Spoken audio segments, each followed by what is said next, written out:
À Béziers, c'est un dossier qui empoisonne la vie de beaucoup de monde. Depuis des années, plus d'une centaine de familles se plaignent des odeurs en provenance de ce site, le centre d'enfouissement des déchets techniques de Saint-Jean-Libron. Et à chaque jour, son lot de désagréments. En ce début 2020, c'est l'enfouissement des déchets qui est montré du doigt.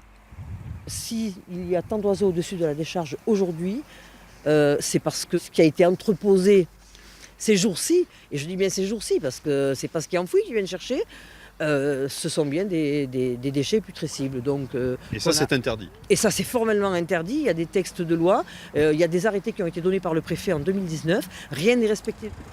Il y a des jours où les effluves deviennent difficilement supportables pour les riverains. Certains sont même au bord de la crise de nerfs, comme Jean-Paul Emneter, dont la maison jouxte le centre d'enfouissement. Moi j'ai 5 enfants, 13 petits-enfants. Mes petits-enfants, quand ça commence à puer, qu'est-ce que je fais? Je les prends, je les mets dans la voiture et je m'en vais. Vous trouvez que c'est une vie acceptable? Est-ce que vous trouvez que c'est acceptable?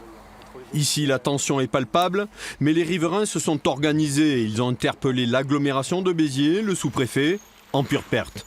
Difficile à vivre quand le quotidien se transforme en enfer. On a des problèmes d'odeur, on a des problèmes de pollution des eaux, eau souterraine, eau de surface, mais tout continue, tout va très bien dans le meilleur des mondes. Le collectif des riverains a saisi la justice administrative en vain. Il a donc décidé de faire un recours devant la Cour de justice européenne.